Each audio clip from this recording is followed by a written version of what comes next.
Okay, let's begin with prayer.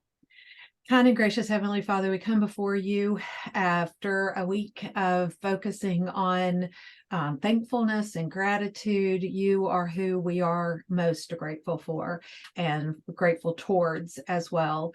But our relationship with you, Father, goes way beyond just thankfulness and gratitude. But we don't also want to forget that part, like taking anything for granted or thinking that we're deserving of any of the grace that's been poured out on us.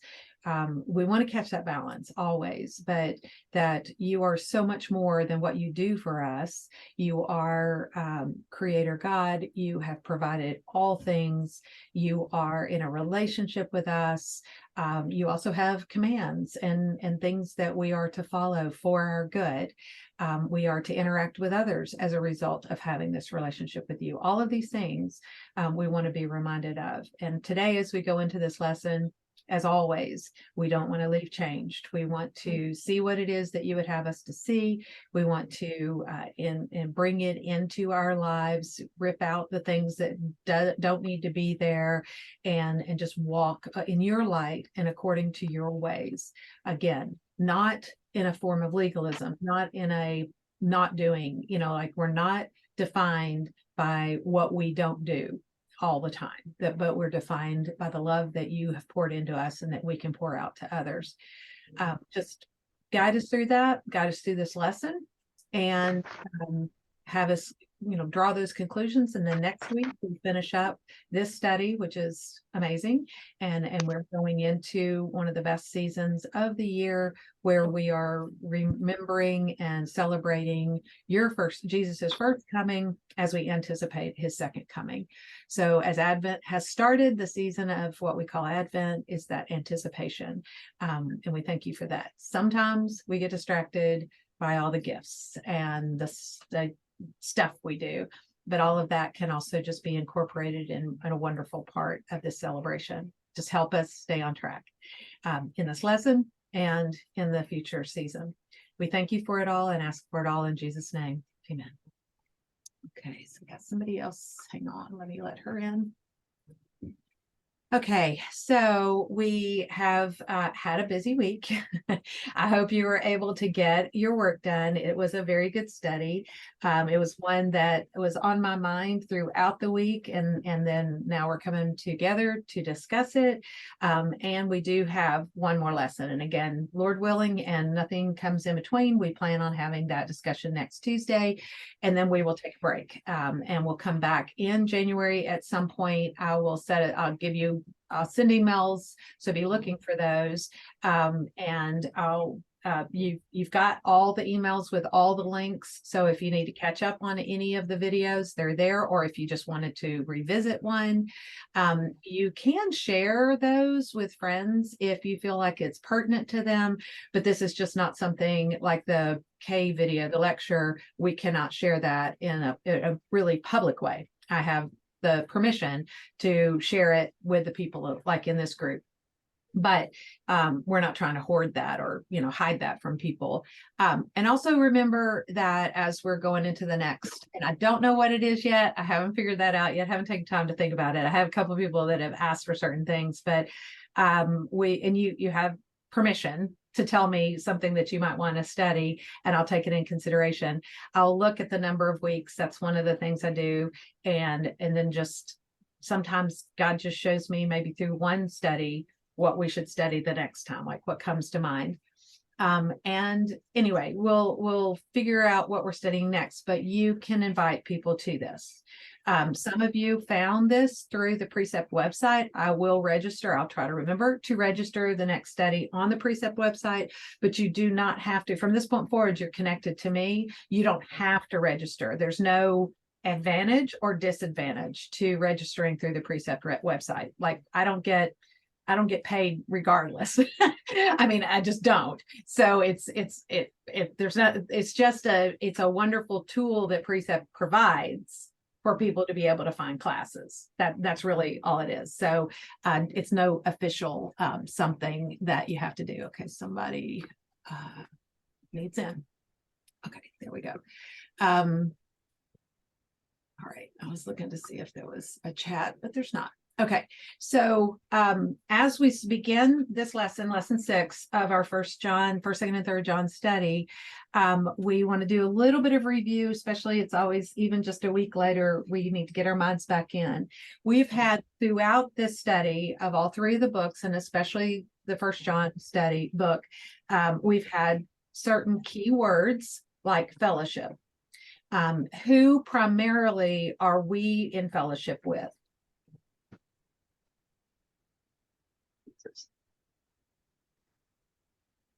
Our brethren, with God. Yes, primarily, and then that's really a good reminder of the primary relationship in each of our lives is God and each other. Yes, Christy. Those are the 2 primary, groupings. Our primary relationship, our most important relationship, is vertical. It's with God, and it's with others.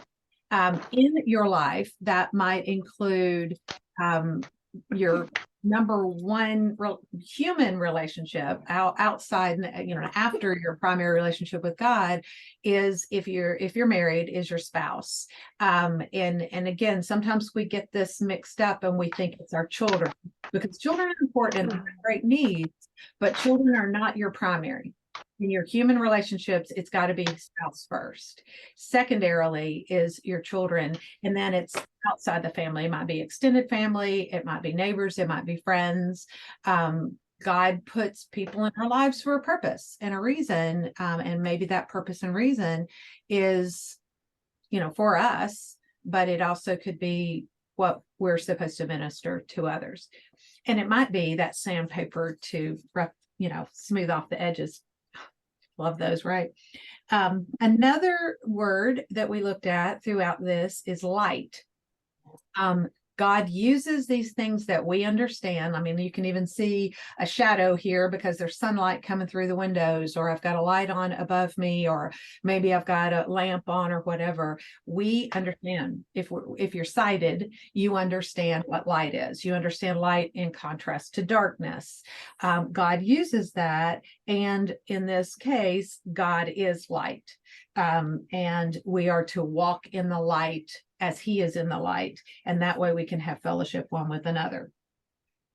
Another key word that we've looked at, one of the most repeated words, if not the most repeated word, is sin.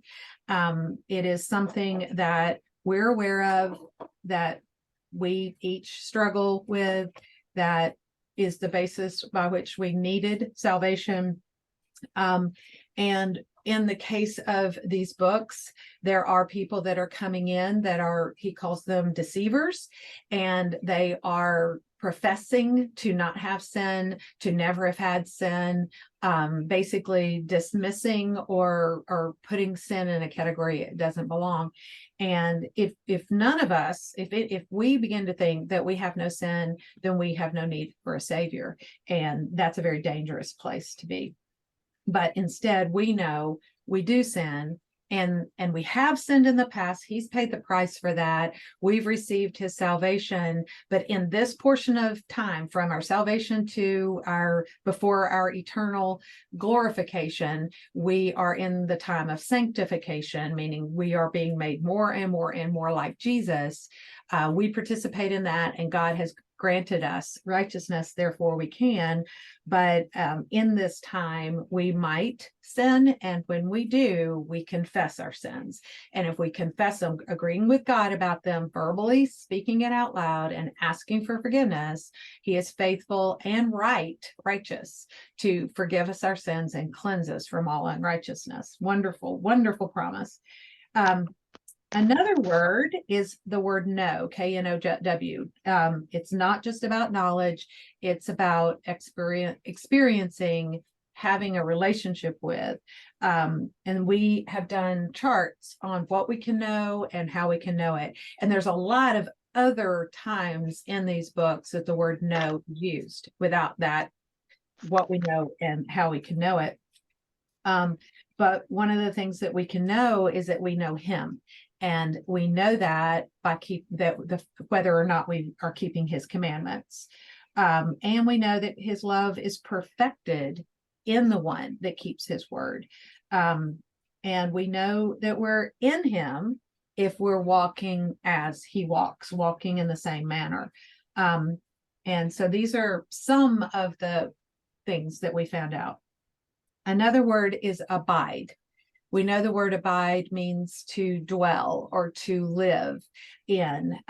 Like if you take the word abode, it's literally talking about a house, but the word abide means just living it out. It's so in you that it's so becomes such a part of you that you're going to live it out. So that's proven out through loving our brothers, not loving the world, and that this is something that we've heard from the beginning of our salvation, and we know it that he abides in us. That's an extremely important part of what we can know and what we know about abiding. So these are like, that's just even through the first two chapters.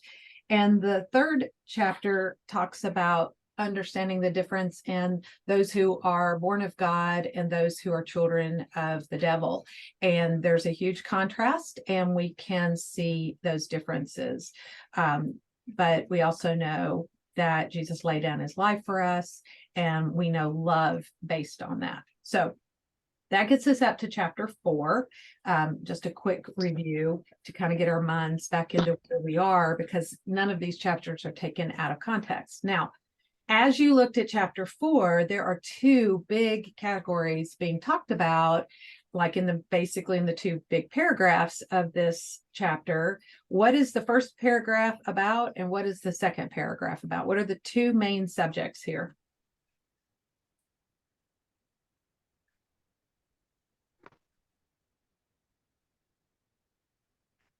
I would say false prophets and antichrist already being here. Okay. So actually there's a contrast, and you mentioned one part of that, which is so the first paragraph is about kind of like a verses. So I'm gonna say the Spirit of God versus the spirit of Antichrist. Which that's probably way too wide, because I need less. I'm gonna write these down, but let me consolidate that a little bit more. Spirit of God versus spirit of the Antichrist, because we want to write out and list this contrast. And then what's the second paragraph mainly about? You're talking about 7 on, from 7 on? Yes, from 7 on down to 21. I would say love and truth. Right. Okay. Love and truth. All right. So that's what we're going to focus on in our discussion today. Is because there is a contrast here in the first paragraph that can help us see very clearly. That's the one thing about this epistle, is John is not unclear. Like, you're not left wondering what he means. I mean, you might have to dig in a little bit on some of them to go deeper into, like, look up words and figure out the definitions and all of that. And we've done cross-referencing as well, but he is very clear when he's talking about what it means to be a Christian. What are some of the marks of being a Christian? What is the basis of love? And how can we understand love? How can we have this love, and how can we live it out? But we're going to look at these first 6 verses to see some of what it says. Now, first it says in verse 1, "Beloved, do not believe every spirit, but test the spirit to see whether they are from God, because many false prophets have gone out into the world." And so one of the things we can see here is there are false prophets, and that would definitely be on this category of Antichrist, right? And they've gone out into the world, and we are to test the spirits. This is kind of a strange term. It's not something personally as a Christian I've heard a lot about, right? like, how many Sunday school lessons have you had on somebody saying, test the spirits, right? Um, and, but, and I, a lot of times I'm talking from my experience. So sometimes I see the expressions on your faces and y'all are thinking either I've had some like really bad experiences or you don't know what I'm talking about. Maybe you do. Maybe it's hitting home a little bit with you, but I'm really just talking about what I know is out there or what I personally have experienced. But a lot of what's going on in churches today is this basically, let's accept everything.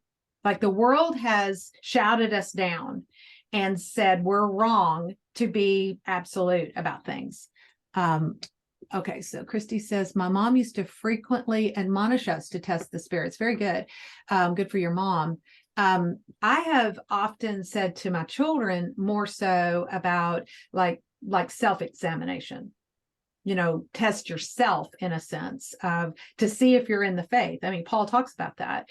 And only if like, I didn't want to question their salvation all the time or give them an insecure, no security of salvation, because I do believe salvation is secure. The question is whether or not you have salvation.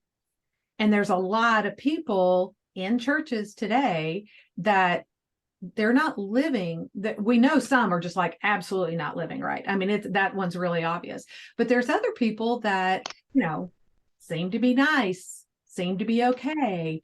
And it's not about whether or not they can find a book real fast in the Bible if I ask for a reference and have them look it up. I mean, they're being a table of contents. I was a table of contents person when I was first listening to Kay's lectures. I had a hand in the table of contents, so when she gave a reference, I could go look up go find the book because I didn't know where they were.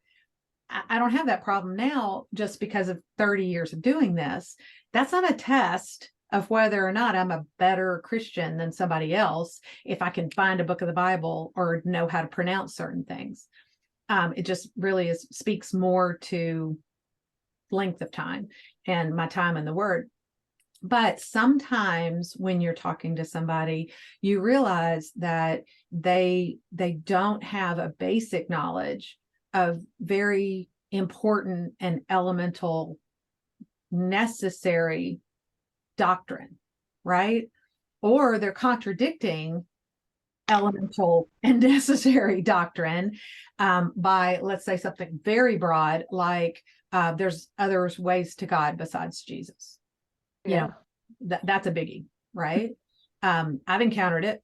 I don't know if you have, but testing the spirits, and we're going to go on and see. I'm glad, Christy, that you at least had a mom that was asking you to do this, because it comes in with some of the teaching you might encounter. We need to be discerning. Some of you've heard me say this. I believe I know what my spiritual gifts are, and that's taken time. I mean, I did a spiritual gift survey years ago, which helped, but it's not definitive. And I've met several people that would proclaim to me they had a particular spiritual gift because they had a fleshly need to be in front of people or to be important and to be on stage, for instance, or whatever, but they really didn't have the gift. At least it didn't seem to me that they had the gift that they were professing to have. And so I'm just saying that I didn't know for sure about mine, but over time they've been proven out. And that has come from feedback from others. That's come from sometimes in the moment, God showing me through, like if I have the gift of discernment, for instance, which I do believe I have, there's times when I just shake my head and go, I have no idea how I just knew that and how I figured that out, except for that God did it through me. That's supernatural. Your spiritual gifts are supernatural. They're beyond you. They're God working in you. So testing the spirits, like I can make a statement like that, but you don't need to believe it just because I say it about myself. It would need to be proven out over time. And if you test the prophets of the Old Testament way of testing the prophets, if a prophet came along and said, in 5 years, such and such is going to happen. Well, in 5 years, if it doesn't happen, they were not a prophet of God. Pretty simple. In a similar way with the spirits, it's just saying the contrast is between the spirit of God and the spirit of anything else. And in this case, we're talking false prophets. We're talking later, it'll mention the spirit of Antichrist. So going on to verse 2, it says, by this you know. And, that's one of those big statements that should go on that chart. How do you know the spirit of God? And it says it tells it says, every spirit that confesses that Jesus Christ has come in the flesh is from God. So they confess.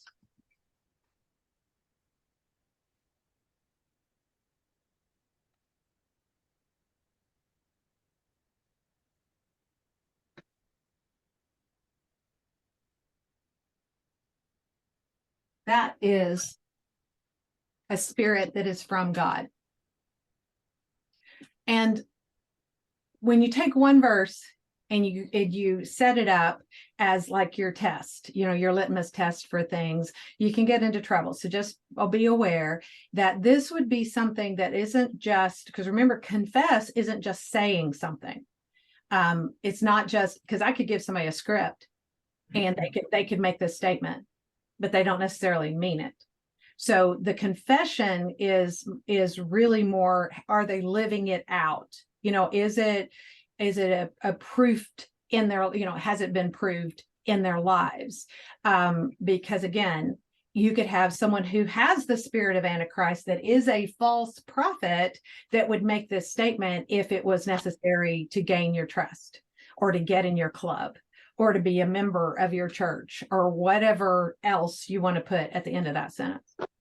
So just be careful that, because I know a lot of people that truly are not Christians that will make this statement.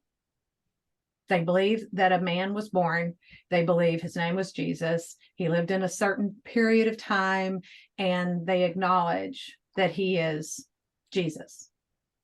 But you notice it didn't just say Jesus. It says Jesus Christ has come in the flesh. Both of those are important. That's God and man came in the flesh. Christ is the anointed one. Christ is the Messiah that the Old Testament people were looking forward to, and we can look back at his incarnation. Not that we're looking down or back on Jesus, but just saying. So we tend to use these words, Jesus Christ, and we don't stop and think.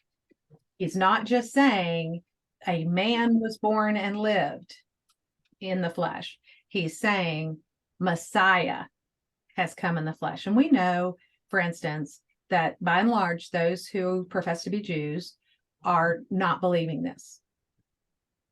And many people, I've had this said to me, we believe in the same God as the Jews. No, we don't. Because Jesus is God. If they don't believe in Jesus as God, Jesus is God, they're not believing in the same God as me. Do we have a shared heritage? Yes. Do we all kind of have an understanding of who Abraham is? Yes, they have a genetic link to Abraham, and we have a spiritual link to Abraham. But I mean, we're his children through faith. But some people will say we believe in the God of Abraham, and Islam, the Muslims believe in the God of Abraham, but they're not believing in my God. So be careful. That's my point. And that's the point of this. Test the spirits. Okay. Verse 3 says, and every spirit that does not confess Jesus is not from God. Now, again, if you just took that verse, then it would just be people who don't speak the name of Jesus or whatever, or don't align themselves with Jesus. But it has to be linked to verse 2, where what is it about Jesus that we have to believe? We have to believe that Jesus has come in the flesh. So a spirit of the Antichrist does not confess. And I'm just going to put an arrow. It does not confess what we just wrote on in the other column. Then he goes on and says, and this is the spirit of Antichrist, of which you've heard that is coming and is now already in the world. So this spirit of Antichrist, remember, Antichrist doesn't mean opposite of Jesus, which is what we have a tendency, at least I had a tendency to think for the long time, right? And in a sense, the Antichrist is going to be the exact opposite of Jesus, but that would be so obvious, it could not be deceiving. Antichrist is better thought of as instead of Christ. So what is going to be offered by Antichrist, or the spirit of Antichrist, or people that have this mentality, is going to be an alternative. And again, we've seen people throughout history already, and that's the reason it says this is already in the world in John's day, and it's been in the world in our day. And we can name some, but I can name one easily: David Koresh. He literally saw himself, or said of himself, that he was Jesus. So that is definitely a spirit of Antichrist, and instead, right? He was an instead. But in being an instead, you are dismissing who Jesus was. He was Christ come in the flesh, because they're saying, I'm Christ come in the flesh, or I'm Jesus come in the flesh. And of course, David Koresh is dead, and he didn't rise from the dead. He's not a living savior like we have. Verse 4 says, you are from God, little children, and have overcome them. So this is true of some people that are in the spirit of God, is they have overcome this other side, the thems on the other side. Because greater is he who is in you than he who is in the world. And this, so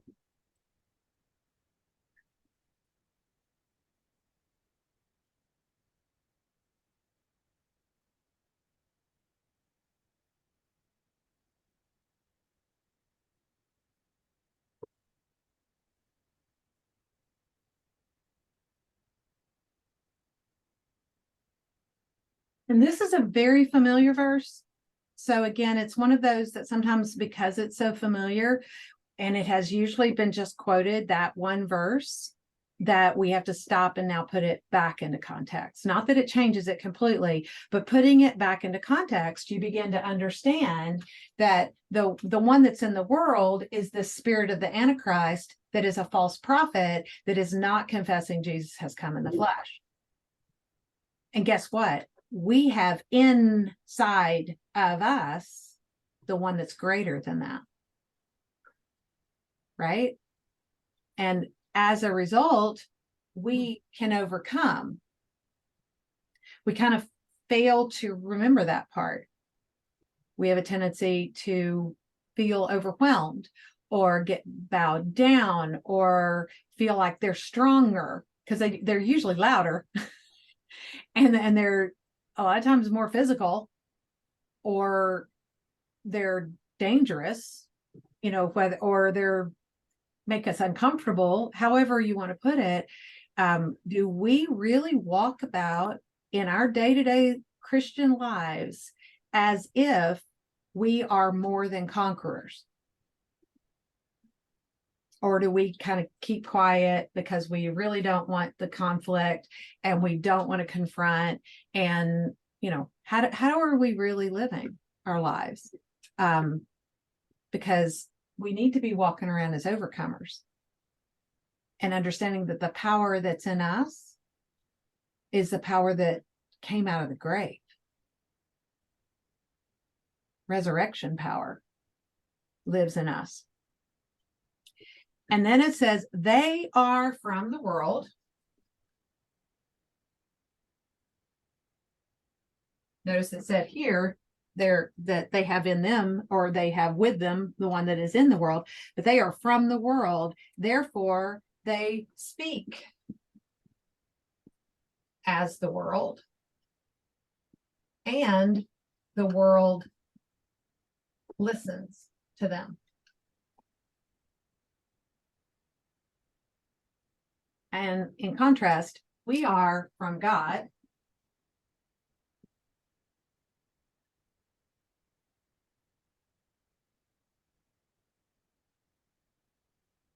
And it says, he who knows God listens to us.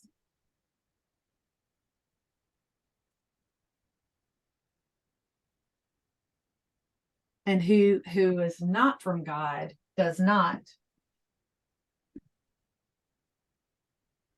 listen to us. And by this, we know the spirit of truth and the spirit of error.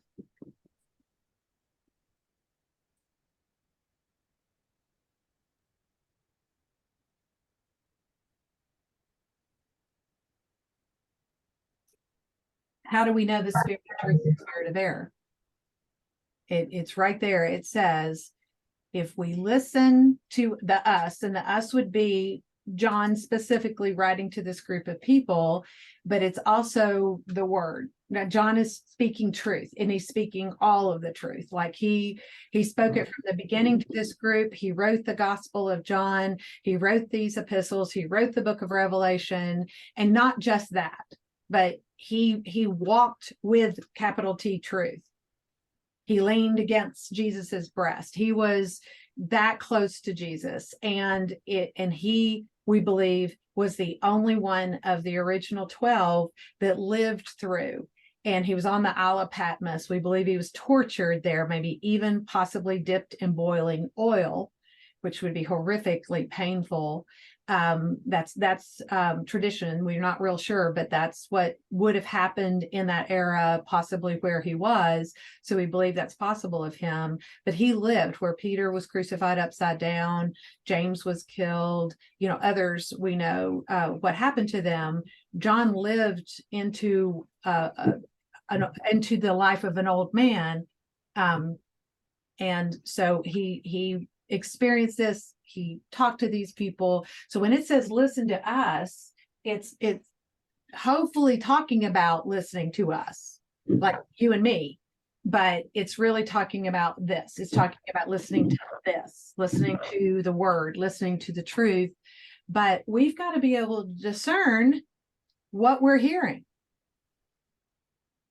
And what I was going to say earlier is, whether you believe me or not, I believe I have the the spiritual gift of discernment. And one of the frustrating things for me with the spiritual gift of discernment is within a body of believers, people that want to believe what they think is true don't want to listen to somebody who's telling them that maybe they're a little bit wrong. And a lot of times it's not major wrong. It's like a little bit wrong, but a little bit wrong starts you off course and can lead to worse things. And they can be leading other people astray as well, just like the people that are in John's day that he's writing about. They're deceivers. They're coming in, maybe they're first self-deceived, and they're teaching things that are not in alignment with what John is saying.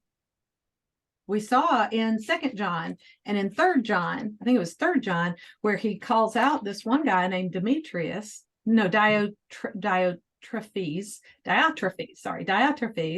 says he loves to be first among them. He does not accept what we say. So which category would he be in? Yeah, he'd be on that side, right? He won't listen. For this reason, if I come, I will call attention to his deeds, which he does unjustly, accusing us with wicked words, and he's not satisfied with this. Neither does he himself receive the brethren, which is a mark of Christianity, but he forbids those who desire to do so, and he puts them out of the church. So one of the things that John has been saying you should do is love the brethren and receive the brethren. He says that earlier in this epistle when he's talking about these strangers that are coming among them with truth, like these are good ones, these are good strangers, and he's commending those who are receiving these people in, and he's pointing out that Diotrephes will not take them in and is putting out of the church people that do. So he's not listening to John. He's not listening to John, from the past or in present, and John's calling him out. And then he says, don't imitate what is evil, do what is good. One who does good is from God. And then he talks about Demetrius, who has a good testimony. And in Second John, it's commending the children of the woman and how, or the people, it's probably the people in her church, and saying, watch yourselves, and if anyone goes too far and does not abide in the teaching of Christ, remember, whenever you see the word Christ, you do need to think of Jesus, but you need to think of that anointed one, that Messiah. So the teaching of that of Messiah, if they're not abiding in that, they don't have God. And the one who abides in the teaching both has the Father and the Son. And if anyone who comes to you and doesn't bring this teaching, don't receive him into your house. So you've got a contrast in 2 John and 3 John of who you receive and who you don't receive. And in that day, that would have been the typical cultural hospitality, is you would take someone in, you provide them with lodging, you would feed them. We don't do this that much anymore. But if you are receiving in that way, like you're participating in their false teaching, and in doing so, that you're condemned as well. So don't do that. So these contrasts help us to understand. So when you put this up here, they're not listening. They're of the world. They're of the one in the world, which would be Satan in particular. And they speak just like the world speaks, and the world listens to them. In contrast, though, they don't listen to John and the truth and the word of God, or if you're the one speaking the truth. And this is a spirit of error, whereas this is a spirit of truth in this column. And being able to discern that is important. I just think about how, like, let's say we acknowledge someone, and I'm just talking about a church setting, we acknowledge somebody that has the spiritual gift of hospitality. And we're like, oh yeah, let that person run, our fellowships, or run the greeting ministry at your church, or like maybe does a little teaching and seminar to all of us on how we can be more hospitable. Because even if you don't have a particular spiritual gift, you're responsible to do the behavior. It's just not necessarily going to be your first thought. And therefore, I use this. We've been in places where, let's say it was a startup church, and chairs needed to be set up, and then later chairs needed to be taken down. And I probably didn't ever mess with the sound system, but like I could put duct tape on the floor to take down the wires so that somebody didn't trip on them or something like that. Or if we had to get hymnals out that were stacked, just the doing stuff, right? That's the service stuff that I could probably go in. I'm not going to do this, but I could probably go into that setting and go, well, that's not my role. My role is to be the leader in the Sunday school class over here. And that's maybe even make it sound like that kind of stuff is beneath me. That's for the service people. I'm the speaker people, right? But the word is very clear. I'm to do the work of an evangelist. I'm to serve others. I'm to think more highly of others than myself. I mean, we can go through a whole list of the one another's. So whatever spiritual gift you don't feel like you have, realize you still have a responsibility to do some of the actions of those things. You may not feel like you have the spiritual gift of teaching, but you have someone in your life. Like we were just talking before we came on here, Sandy talking about her grandkids coming in town. Sandy has a role in her grandkids' lives and her children's sons and daughter-in-law's lives. And guess what? That child went from literally, kind of like a crying blob to eventually walking, talking, wiping their own butt, right? Somebody taught them to do that.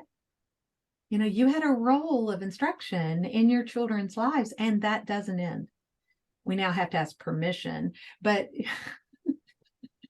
to be able to speak into their lives. But we all have, somebody's watching us. Somebody, you may not have a formal role as a teacher in the spiritual realm, but you're still talking to a neighbor. You're talking to your grandchildren, friend, whoever. And there's going to have that opportunity to speak truth into their lives. So just realize that. And so to get back to my discernment thing, one of the things I get frustrated about is it's like everybody, not most everybody, wants to think that whatever they think they're right about, and they won't listen to somebody who has that can see the nuanced differences. That's part of the spiritual gift of discernment. Like, I have people that have asked me, like, they've sent me some teaching and said, what's wrong with this? And I mean, it just jumps off the page for me. And sometimes I can quote scripture easily. Not always, but sometimes I can. And they're like, okay, I knew something was wrong, but I couldn't put my finger on it. That's not a failing.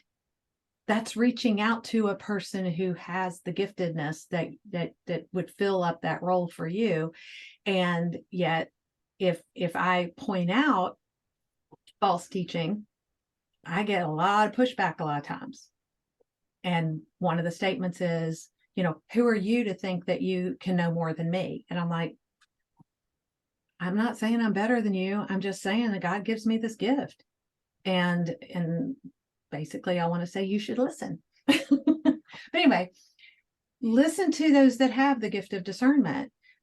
Sometimes in your Christian walk, like when I was very, very new at this, and I found people that I could trust, I listened to everything they said. I mean, seriously, it was like you just sponge absorbing it. That's an okay role for a while.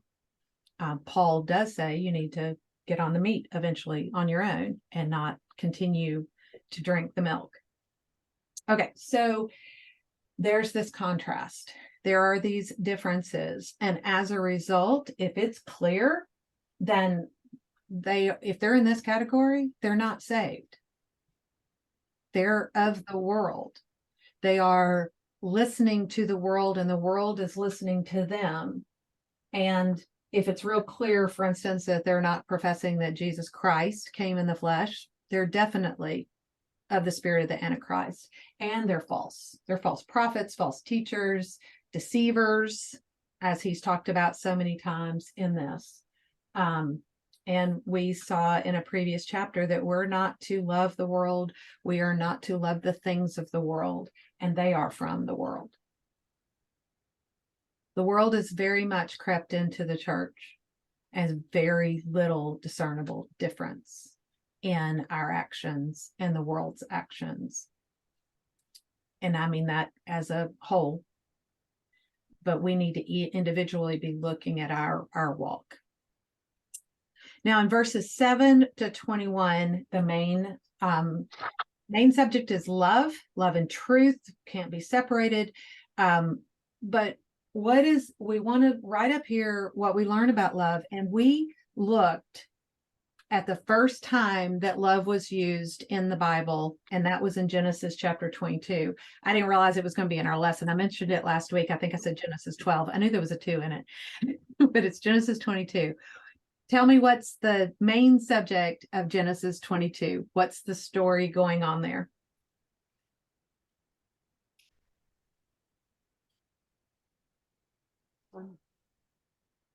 It would be the offering of Isaac. Yes. By whom? Who was offering him? Abraham. Abraham. And whose idea was it? God. Right. God told Abraham to do it. And if you've ever put yourself in Abraham's shoes, would you not have said, this is not from you? You would not ask me to do this, right? Right. If this idea came to my mind, I would reject it, right? But that's not how this came to Abraham. God spoke directly to Abraham.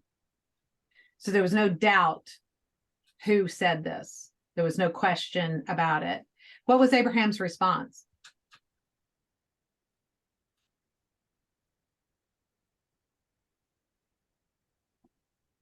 Did he argue? No, he didn't argue. He proceeded to go ahead with God's command. He did, which again blows my mind, but he did it, and he provided. He cut up wood. Who carried the wood? Didn't his servants Isaac. carry it? Isaac I did. think it was Isaac that Isaac carried it. did? Oh, As it did. And an interesting thing that I have as a note in my column of my Bible because of a past study, a burnt offering, which is what God said to do. Offer your son. He didn't say sacrifice. It's interesting, but he said, offer your son as a burnt offering. Burnt offerings were voluntary offerings. There were some, like the Day of Atonement, when the priest had to go through a certain ritual. It was very spelled out. Now, how you did a burnt offering was spelled out, but offering a burnt offering is voluntary. That's huge. Okay, now, again, God told him to do it, so you could make the case that it was commanded, and it was, but he still voluntarily did it, because really all of the sacrificial system of the Old Testament was a command. I mean, God said to do it, so you could lump all of it as a command, right? For the time and what he was wanting of them at that time. But so God tells him to do it. He gets up and does it. By the way, he doesn't ask his wife, it doesn't seem. Kind of wonder about that one, right? He cuts the wood. He gets a donkey, it says, I think, and he has at least a couple of servants that go along with him. And basically, God, just like him moving from the Chaldees, it was basically just go in this direction. And it happens to be on the third day that in the distance he sees the Mount in Moriah. We call it the Mount of Moriah. And he then turns to his servants and says, "The lad and I will go and worship and basically and return to you." So even within what Abraham says to his servants, there's the idea that he knows he's coming back with the boy. Okay, but here's the interesting part. In order to effectively burn something, a human, a full human, you need a lot of wood. And this is in an area that there's not a lot of wood. Like, you don't just look around and cut down a tree and have a lot of wood, right? This is a scrubby kind of area. And so in order to effectively give a burnt offering, that's a lot of wood, which means, and the reason somebody else has pointed this out to me, that means that was a big load of wood on Isaac's back that he was carrying. So he had to be of some size. He's not a child. He's probably almost full-grown teenager. And this is an old man, because he was 100 years old when Isaac was born. So he's an old man. Even though he lived longer back then, he's still an old man. So, as I mentioned last week, if you look in that chapter, the words love, obey, and worship are used in that chapter, but they're also used for the first time. Genesis is a book of firsts. Anytime we know of a significant word that's used for the first time, we need to look at the context. And when we say worship, if I asked you about the worship at your church, you would begin to describe the music. And it's just that's how we use the term. And there's no mention of music in that chapter. I'm not dissing music. I think music has its place. It's an awesome, awesome thing that God can use in our services. But all things we do for God are an act of worship. Everything. It can be how we live our lives. It can be our reaction to things. It can be the check we put in the plate. It can be the absorption of the sermon, listening. It can be living that out. it can be what you do in the church, any service you do in the church. All of those are acts of worship, not just the music in your hour or whatever time frame. It's just, things to think about. So when Abraham does this, Isaac looks at him at a point and says, we got everything we need, because he even took, I guess, the fire with him. Look, we got everything we need except for the animal to sacrifice. And Abraham's response was, God will provide. the Lord will provide. And he gets up there. So in our human reasoning way of looking at this, we have a tendency to think that Abraham was not going to follow through with it, and yet when you look at the story and you look at the New Testament commentary on it, God saw that he was not going to withhold Isaac from him. When he raised the knife, God stopped him. Okay, so we have, again, and as we're looking through it and thinking about it, maybe not you, I'm just going to say me, when I've thought it through, especially as a young believer, I was like, he knew God was going to stop him. No, he did not know that. In the New Testament, it says that Abraham knew that God could give Isaac back to him as a type. And that's literally what it says, that he could give Isaac back to him. In other words, he could raise him from the dead. Because guess who Isaac was?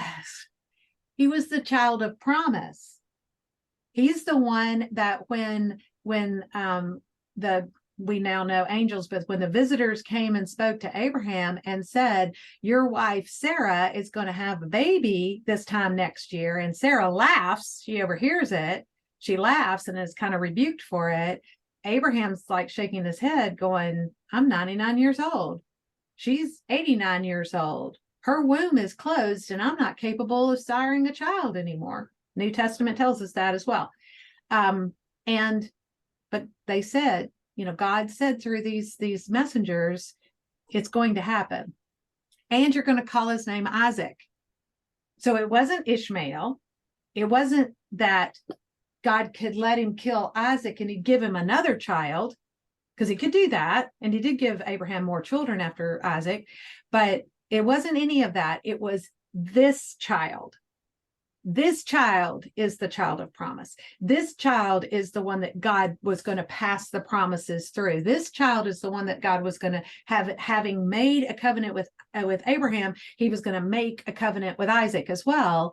Isaac was going to have that on his own, and through Isaac was going to come Israel, and through Israel was going to come the 12 tribes. It was that. So when Isaac was on the altar bound, which he allowed his father to do to him, and he allowed his father to put him on this altar on the wood, and he saw his father, he saw his father raise the knife. Isaac submitted to all of that in obedience to his father, while Abraham was submitting in obedience to his father.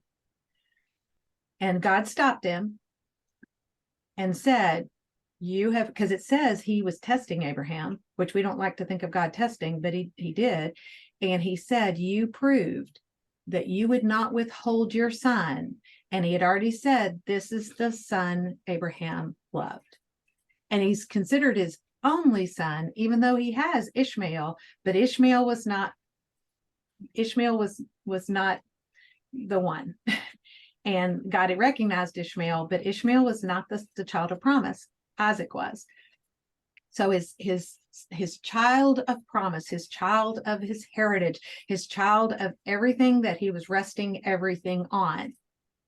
In the New Testament, it tells us Abraham knew that God could give that child back to him. That's the faith Abraham had. That he wasn't going to replace Isaac with another son, that he was going to give Isaac back to him. And as a type, he did give Isaac back to him, because in essence, Abraham killed him, but didn't, because God provided the substitution And we see the substitutionary sacrifice of Jesus Christ in that, right? That's the type. That's the Isaac being given back as a type. We were given back our lives, which we should have died for our sins, and instead the substitution of Christ for us. Okay. Why is it important to understand any of that? It's an amazing story, but we also see John 3:16 where it says, "For God so loved the world that he gave his only begotten son, that whoever will believe on him shall not perish but have everlasting life." Again, a very familiar verse, but when you read God so loved, don't think so much. That's how we would look at it. It's in this manner. In this manner, God loved the world. What manner? That he gave his only begotten son. So in the manner of the greatest sacrifice. In the story of Abraham and Isaac, Isaac is not as important as Jesus, but it is a picture for all of us of Abraham sacrificing the most important thing. So our worship of God, our obedience to God is that basis. But more important, the love God shows us, that's the basis of that love. So how would you describe that love? Number one, God is love. But what type of love is described in Genesis 22? What type of love is described in John 3:16? What type of love is God showing us in First John in this chapter 4? What's one of the first words that should come to your mind? Agape love? Agape, for sure. Absolutely. Which is the unconditional. Now, understand when we say unconditional, we sometimes like to think I can do anything and get by with it. That's not what we're talking about here. It's God loved us. He brought us into a relationship with him. We can't destroy that. Sometimes we try, or people try, but we can't. He's not going to withhold that love from us. But that doesn't mean there's no consequences. Unconditional does not mean unconsequential. Remember that. God loved David amazingly beyond, and he said David was a man after God's own heart. But when David absolutely violated big time, not just adultery, but murder, there were consequences, not just the death of his baby, but a sword would not depart from his house. And we just see problem after problem after problem in David's children and the rest. So there are consequences. So unconditional doesn't mean unconsequential. I've never said that before. I think that's a good one. Unconditional just means that God has rested his love on us and he will not withdraw it. And part of love is discipline. Okay, so yes, agape. What is another word that we've talked about the story of Genesis 22? What system are we talking about? What is the circumstance of this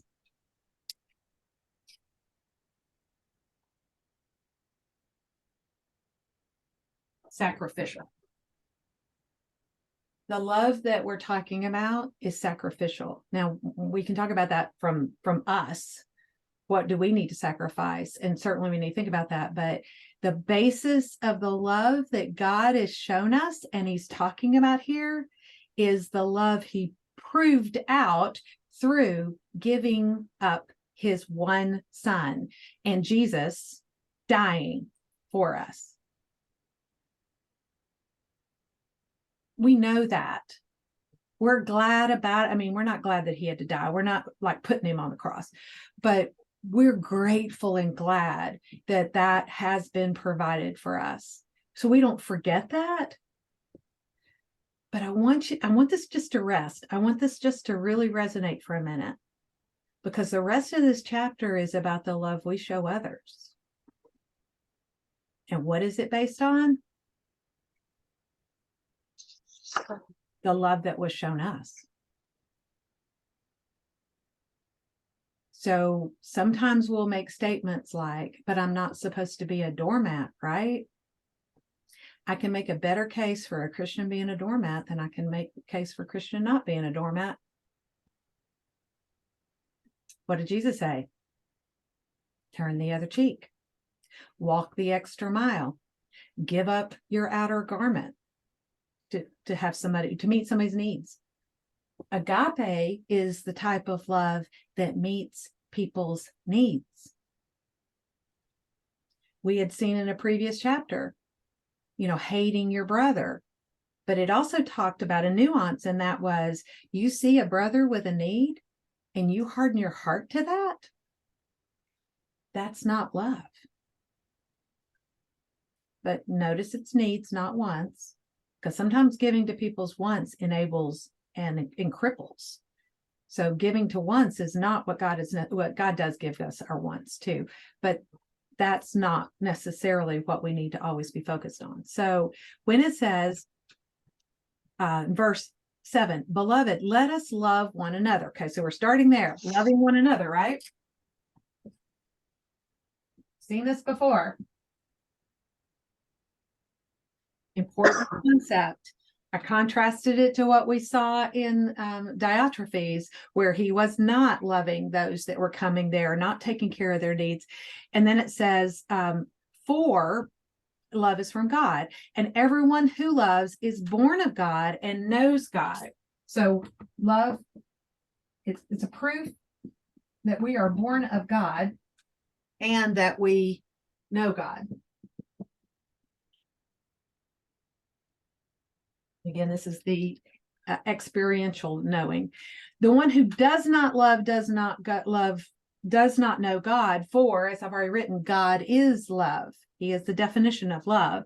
And then it says, by this the love of God was manifested in us. Remember, manifested meaning made visible, made something tangible. It was manifested in us that God has sent his only begotten Son into the world so that we might live through him. Already talked about this. In this is love,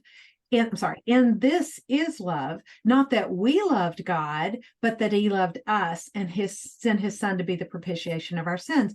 Previous chapter 2, we looked at the propitiation, and that means that atoning sacrifice, that substitution for in taking our place and satisfying the needs that God had for righteousness. All of that's wrapped up in propitiation. And so this is, again, restating the love that we're talking about here is that sacrificial love, that love of laying down your life, that love of being the substitution and satisfaction for someone else. And it says, if in 11, beloved, if God so, and remember, in the manner, if God loved us in this manner, we also ought to love one another. So the basis of loving one another is the way God loved us. So that's basically giving up ourselves for someone else. It does mean sacrificing for others. Today, do you know what today is? We've had Black Friday, Small Business Saturday. Hopefully you went to church Sunday. Well, back up. We had Thanksgiving, Black Friday, Small Business Saturday, and Monday is Cyber Monday. Do you know what Tuesday is after that? It's called Giving Tuesday. It's usually a focus on what ministries or what charitable organizations that you might give to after you've spent all your money on everything else. Now you might have a little bit left. But it's called Giving Tuesday. By the way, there's a matching contribution to Precept. If you want to give to Precept, I think somebody's offered like up to $60,000 or something like that. So you could double that if you gave, not you, but you and everybody else collectively could help double that for the ministry. And there's always needs. Just throwing one out there. We support missionaries. We support Precept. We support our church. Whatever, you may have your own. You may have a local ministry. We've given to crisis pregnancy centers, Giving Tuesday. And it should be sacrificial. I wish it was Tuesday before Thanksgiving, because again, before we spend all our money. And then it says, no one has beheld God at any time. And then we would caveat that would except Jesus. If we love one another, God abides in us and his love is perfected in us. Now, why would it start out by saying no one has beheld God at any time? Back up to 3 verses, it says the love of God was manifested in us. So God's love has been shown in us, and it's been shown by us in the fact that we love other people. And so here it's saying we know that we abide in him and he in us because he's given us his spirit. Well, in verse 12, it says, no one has beheld God at any time, but if we love one another, then you can see the love of God, right? Then God's love abides in us and his love is perfected in us. You looked up the word perfected this week. It just means what? Are you perfect?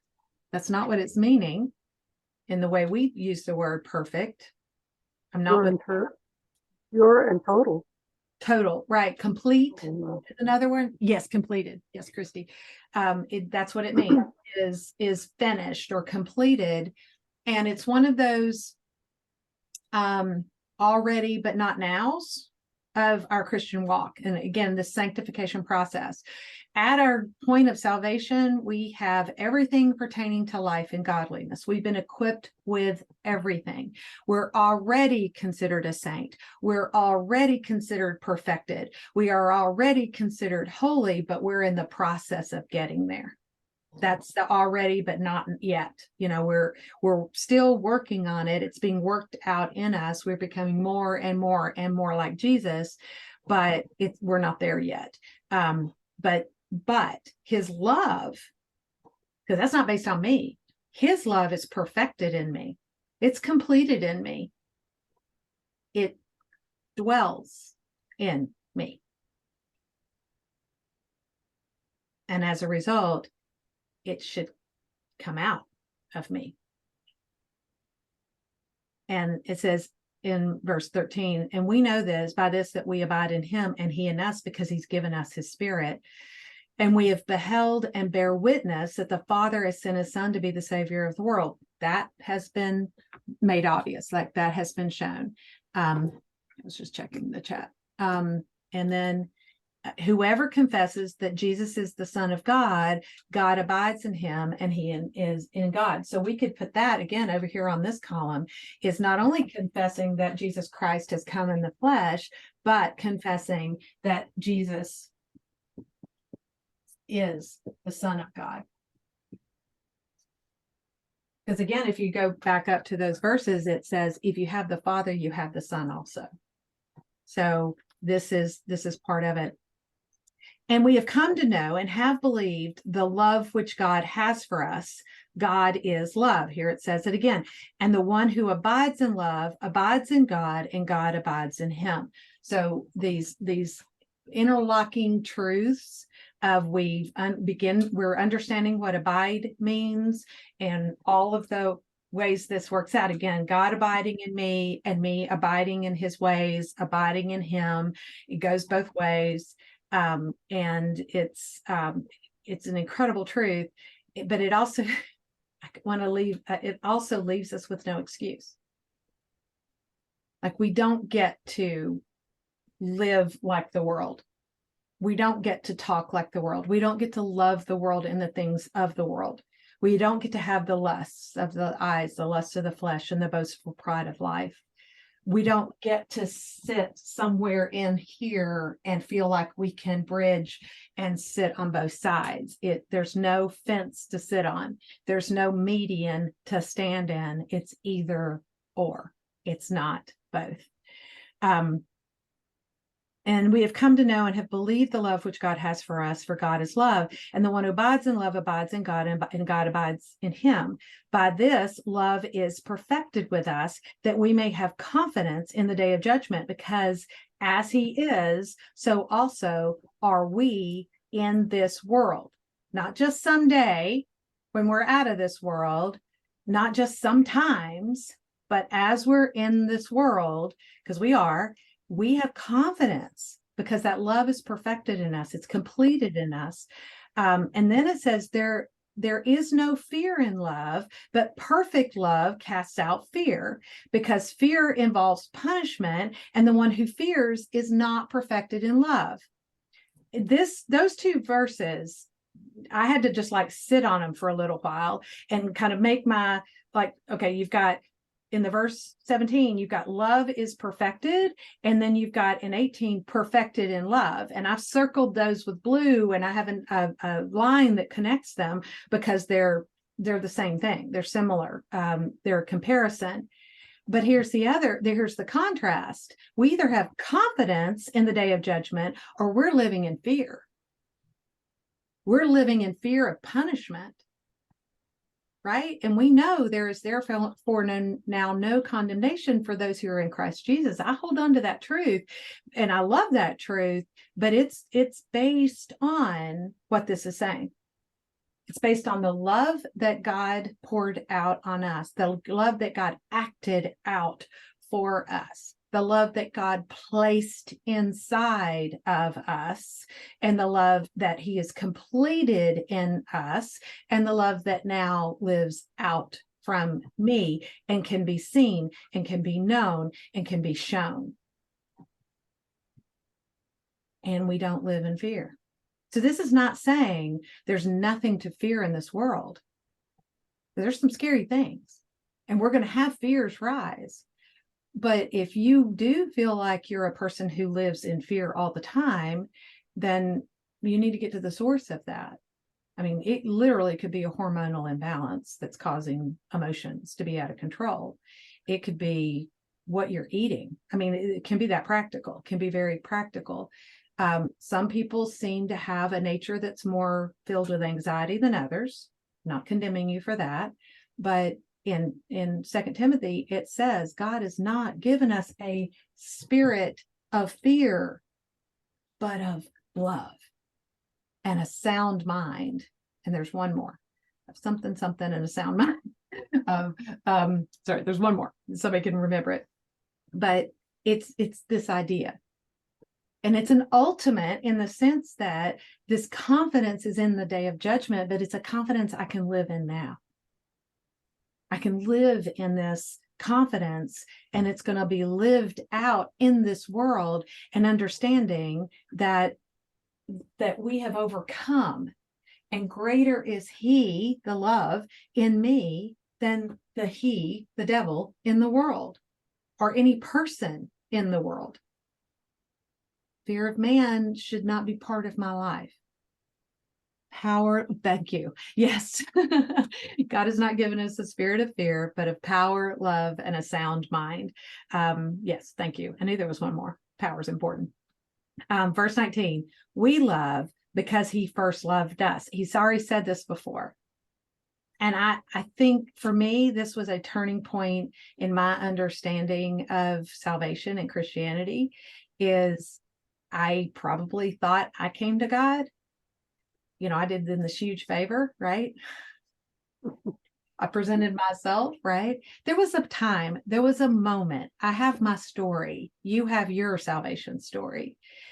But truly understanding he loved me first when he died on the cross. He loved me before the foundation of the world. There was a point in time he brought me by that love and drew me by that love to my point of salvation. And we all have our story. We all have that story. But remember, he loved first. He initiates everything. He loved first. We respond. And it says, if anyone says, I love God and hates his brother, here we've got this scenario again, then he's a liar. For the one who does not love his brother whom he has seen cannot love a God who he has not seen. That's one of the things he said up there. None of us have beheld God, except for Jesus. None of us have beheld God.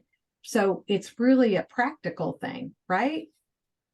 You know, God is unseen. Don't you wish sometimes he would just show up and talk out loud so we really understood it, right?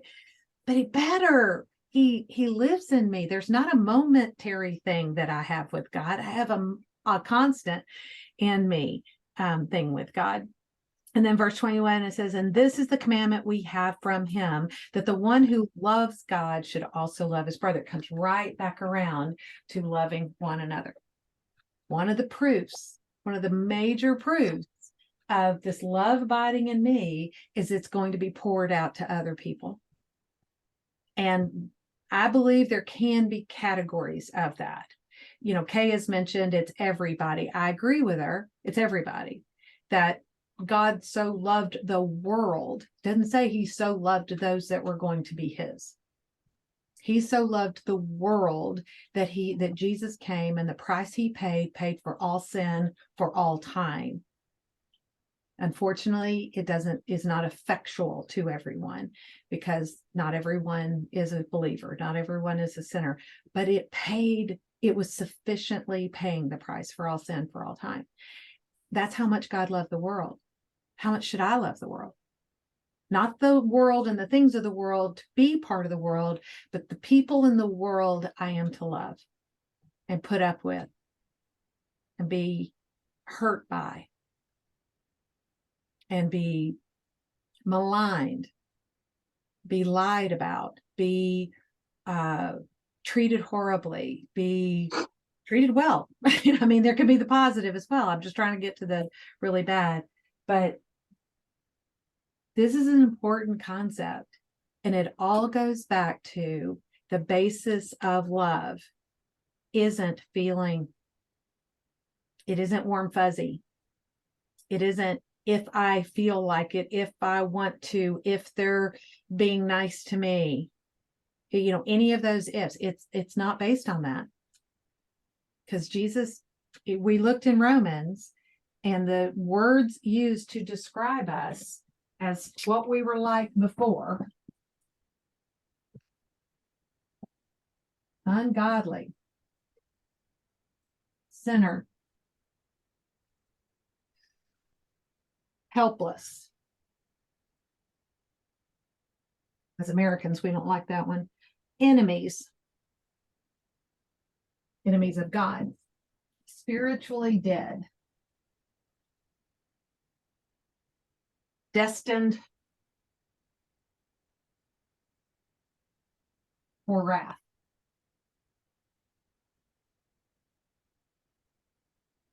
That's us.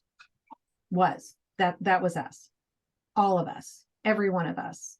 We're not some of that list. We are all of that list. We were ungodly. We were sinners. We were helpless. We were enemies of God. We were spiritually dead, and we were destined for his wrath.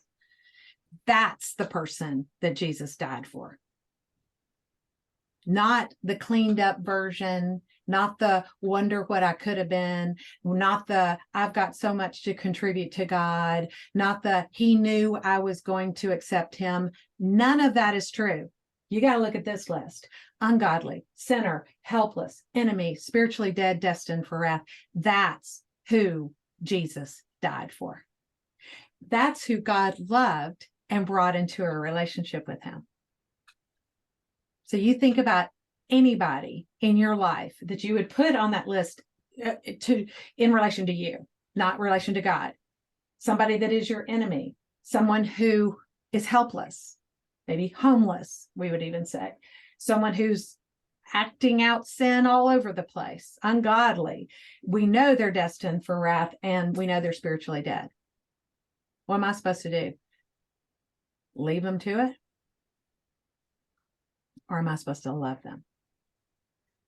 And what does that love look like? Does it mean I like them? Does it mean I want to run up to them and hug them? Does it mean I want to bring them into my home and deal with it on a daily basis? No, it doesn't necessarily mean any of that, because those things may not be love for that person. But it does mean meeting their needs. And it does mean telling them the most important truth we know, which is what we have and what we have received from God and what they need. And we do it because that love lives in us. And we do it because that love died for us. And we do it because that's the basis of love. And we're going to end.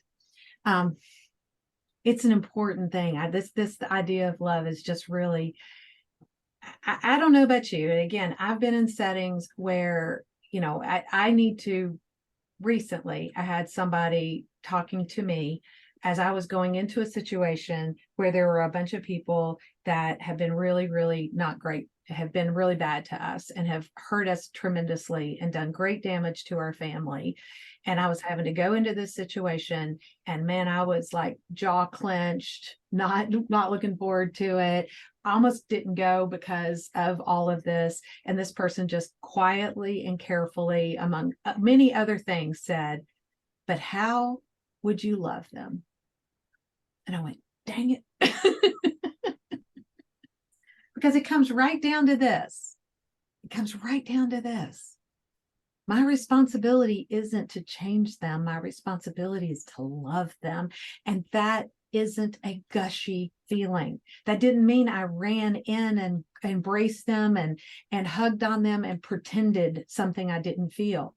No, but it means that I don't want them harm. It means I want good for them. It means that I was as respectful as I possibly could and didn't cause them an emotional trauma any more than I had to. Thinking about their needs instead of my own, being sacrificial in that moment.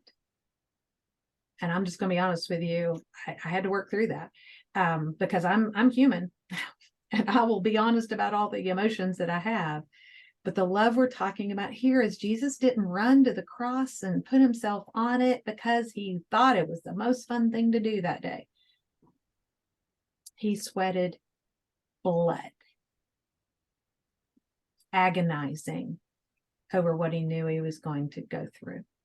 And we couldn't even come up with a word to describe the agony of the cross. So we just took the word cross and said crucifixion, because we couldn't come up with words to describe how bad it is. The worst form, most torturous form of death that's ever been invented in the history of the world is what Jesus went through on the cross. Wasn't easy, wasn't a few hours okay.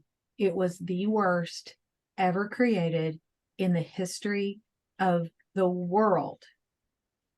And that's the time frame that God chose to put Jesus in.